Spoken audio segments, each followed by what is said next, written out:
تو ایک دن جب میں کھیل کے آیا تو ٹھیک مغرب کے بعد مجھے ڈر لگنا شروع ہو گیا، حالانکہ میں کبھی نہیں ڈرا تھا۔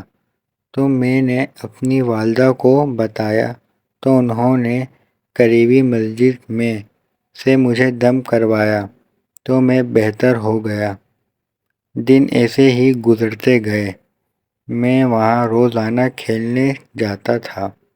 پھر کچھ دنوں کے بعد میرے جسم میں درد ہونا شروع ہو گیا، میری ہڈیاں بہت درد کرتیں۔ پھر مجھے ڈاکٹر کے پاس بھی لے گئے، وہاں میرے ٹیسٹ ہوئے۔ رپورٹ میں ڈاکٹر نے کہا کہ اسے کچھ بھی نہیں ہے، دوائیاں بھی دیں مگر آرام نہیں آیا۔ پھر مجھے محسوس ہونے لگا کہ کوئی میرے جسم میں ٹھہرا ہے۔ میں جب پیچھے دیکھتا تو کچھ بھی نہ ہوتا۔ ایک دن میں سویا ہوا تھا، رات کے تقریباً 12 کا ٹائم ہو گیا، گرمیوں کے دن تھے۔ میرے ساتھ چارپائی پر والدہ صاحبہ لیٹی تھیں اور پیچھے کی طرف میری بھابھی ماں لیٹی تھیں۔ میں نے اوپر کی طرف دیکھا تو مجھے میری بھابھی کی شکل میں ایک عورت دکھائی دی، وہ مجھے ہی گھور رہی تھی۔ میں اس کو دیکھتا رہا، میں نے سوچا کہ بھابھی تو لیٹی تھی، پھر اوپر کیا کرنے گئی؟ میرے دل میں یہی خیال آتے ہی میں اٹھ کے بیٹھ گیا تو وہ عورت اچانک پیچھے ہو گئی۔ میں نے دیکھا تو بھابھی لیٹی ہوئی تھی۔ میرے اندر خوف کی لہر دوڑی۔ پھر ساری رات میں نے ڈر سے گزاری۔ صبح کو پھر میں نے والدہ صاحبہ کو بتایا تو انہوں نے پھر قریبی مسجد سے دم کروایا۔ پھر میں تھوڑا ٹھیک ہو گیا تھا۔ پھر چند دن کے بعد رات کے تقریباً 8 بجے ہوں گے، سردیوں کی رات تھی اور ٹھنڈ بہت زیادہ تھی۔ تو میں کام کے لیے گھر سے باہر نکلا۔ ابھی چند قدم ہی بامشکل چلے تھے کہ پیچھے سے کسی کے چلنے کی آواز آئی۔ میں نے پیچھے دیکھا تو کوئی بھی نہ تھا۔ میں پھر تھوڑا سا چلا تو پھر بھاری قدموں کی آواز آئی۔ قدموں کی آواز ایسی تھی کہ کوئی بہت ہی بھاری چیز زمین پر گری ہوئی ہے، کوئی اسے کھینچ کے لے کے جا رہا ہے۔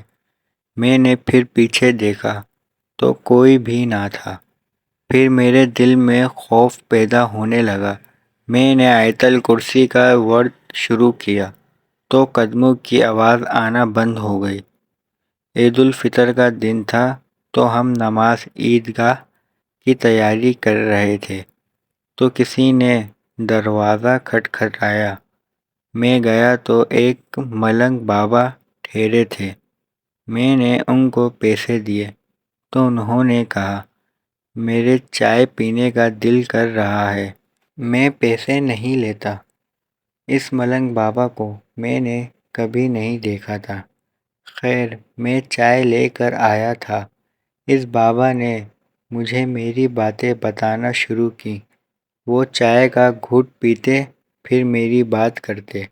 آخر میں جب اس بابا نے چائے پی لی تو اس نے کہا، بیٹا دنیا زور لگائے گی تجھے ذلیل کرنے پر کچھ نہ کر سکے گی۔ مجھے کہا جا پیالہ دے آ۔ میں پیالہ دے کر آیا تو وہاں کوئی بھی نہیں تھا۔ میں نے گلی میں بھی دیکھا، کوئی نہیں تھا وہاں۔ اس کی باتوں کی مجھے اس وقت سمجھ نہیں لگی، لیکن کچھ دن بعد میں نے دیکھا کہ جو بھی میرے خلاف باتیں کرتا اس کا نقصان ہو جاتا تھا۔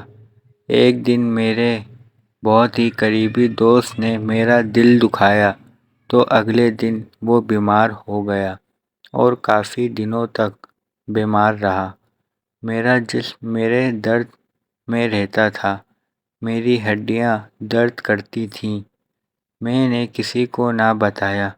میری حالت قابل رحم ہو گئی تھی اور میں دن میں ہر 3 گھنٹے بعد کھانا کھاتا تھا اور 3 روٹیاں کھانے کے بعد بھی بھوک نہیں مٹتی تھی۔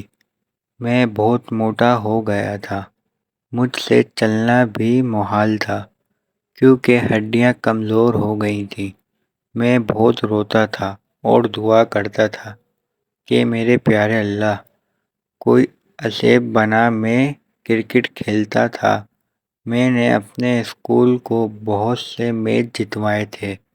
میں فاسٹ بولر تھا، پر میری حالت اتنی خراب تھی کہ بیٹ تک نہیں گھما سکتا، اور میں جب بال کرواتا تو بالکل نارمل اسپیڈ سے بال جاتی۔ میں بہت پریشان تھا کہ یہ کیا بن گیا ہے میرا۔ ہمارا جو پرانا گھر تھا وہاں پر جن رہتے تھے۔ مجھے اپنے گھر میں کبھی بھی محسوس نہیں ہوا، لیکن جو ہمارے گھر کی چھت تھی وہاں مجھے بہت ڈر لگتا تھا۔ میں چھت پر جانے سے بھی ڈرتا تھا اور مجھے وہاں پر خوف بھی بہت آتا تھا، مطلب ہمارے گھر کی چھت پر رہتے تھے۔ پھر ہم نے کرائے کا مکان لیا۔ وہ گھر ذرا ویرانے میں تھا، وہاں پر 2 یا 3 گھر اور تھے۔ ہمارا مکان بن رہتا، اس لیے ہمیں وہاں پر رہنا نہیں تھا، اور پرانا مکان ہم نے بنوانا تھا۔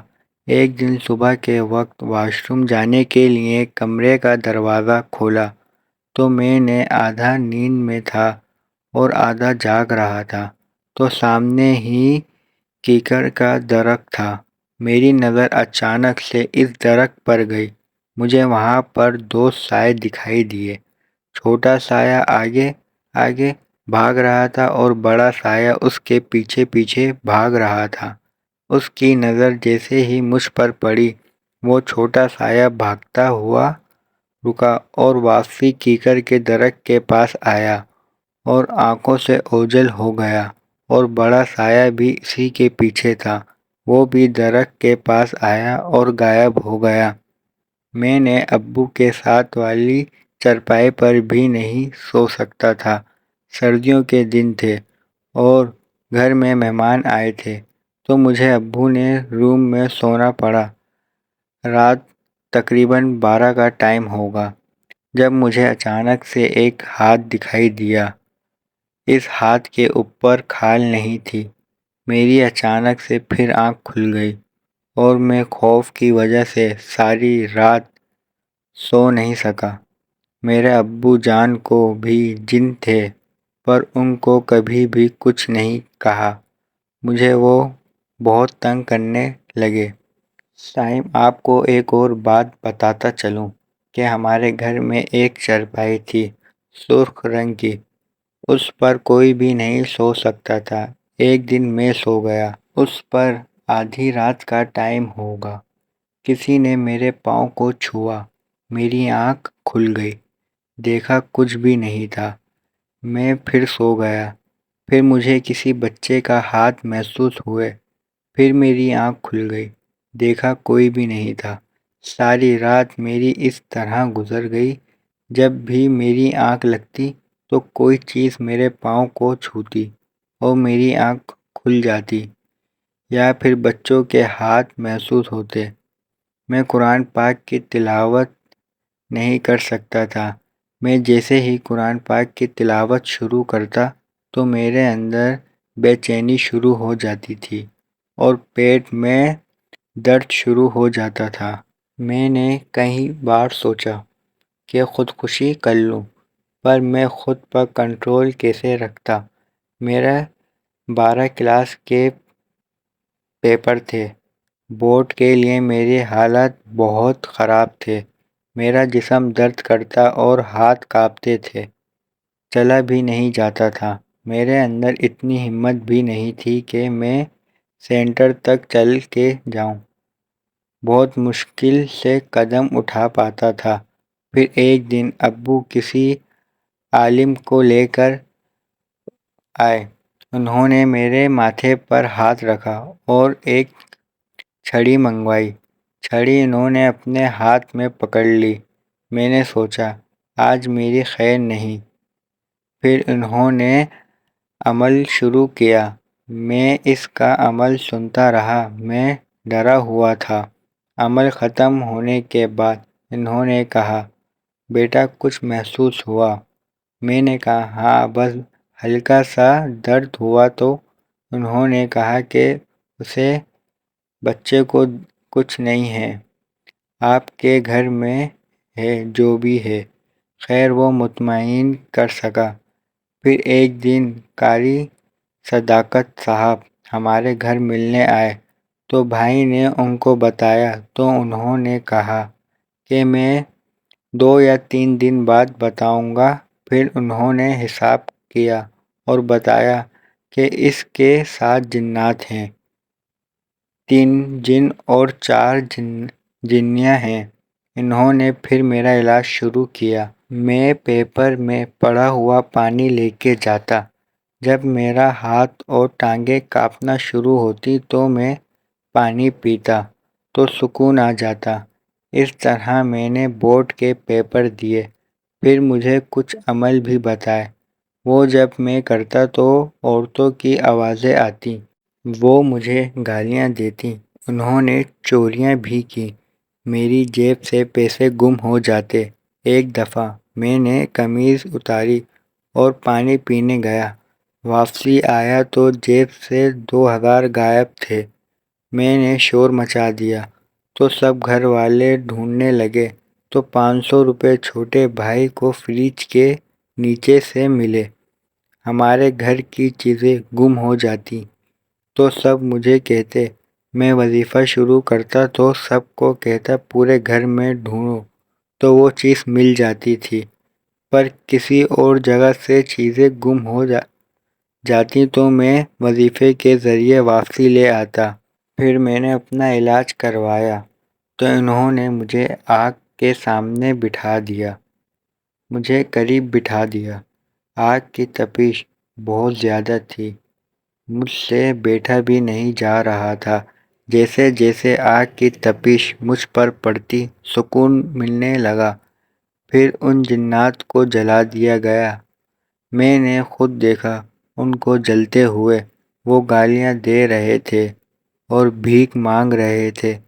پھر جب وہ جل گئے تو مجھے ایسا لگا میرے جسم سے بوجھ اتر گیا ہے، پر میری ذہانت چلی گئی تھی۔ مجھے کچھ بھی یاد نہیں رہتا تھا۔ میں نے پورا 1 سال تک یونیورسٹی گیا۔ پھر میں نے دن رات محنت کی تو جسمانی کمزوری تھی اس کو دور کیا، ورزش کی اور کرتا ہوں، اور آج میں اللہ پاک کا شکر بھی کرتا ہوں بالکل ٹھیک ہوں۔ ذہانت بھی واپسی آ گئی ہے، پر آج بھی جہاں جگہ بھاری ہو وہاں میرے سر میں درد شروع ہو جاتا ہے۔ جب میرا علاج چل رہا تھا تو میرا تعویذ والا پانی پینے کے لیے الگ کپ تھا۔ ایک دن میرے چھوٹی بھائی نے اس میں پانی پی لیا تھا تو رات کو اس کے پاس ایک چڑیل آئی۔ وہ بتاتا ہے کہ اس نے وہ سوٹ پہنا ہوا تھا جو چھوٹی بہن نے صدقہ دیا تھا۔ اس کے ہاتھ میں آٹے کی طرح کچھ تھا جو وہ اڑا رہی تھی اور کہنے لگی کہ تیری جرت کیسے ہوئی، تو نے اس کپ میں پانی پیا؟ تو اس نے کہا میں تجھ سے ڈرتا نہیں ہوں اور وہ میرا بھائی ہے۔ اس کے بعد اس نے آیت الکرسی کا ورد شروع کیا تو چیخیں مارتی ہوئی بھاگ گئی۔ تو سائم بھائی، یہ میرا ایک واقعہ تھا جو میں نے سوچا آپ سے شیئر کروں۔ بہت شکریہ عبداللہ۔ دوستو، امید کرتا ہوں یہ سٹوری اچھی لگی ہوگی، اور ان دونوں سٹوریز میں جو سب سے زیادہ ہارر سٹوریز ہیں وہ آپ کمنٹ کر لازمی بتائیں۔ دوستو، اگر آپ میرے چینل پر نئے ہیں اور ابھی تک چینل سبسکرائب نہیں کیا تو جلدی سے چینل کو سبسکرائب کر دیں تاکہ ہم ایسی ہارر سٹوریز ویڈیوز آپ کے لیے لے کے آتے رہیں۔ دوستو، نماز پڑھتے رہیں، طہارت کی حالت میں رہیں، اور بالخصوص ہمارے والدین کے لیے دعا کیجیے گا۔ انشاءاللہ پھر ملاقات ہوگی ایک نئے اسٹوریز کے ساتھ۔ جب تک کے لیے اللہ حافظ، اللہ نگہبان۔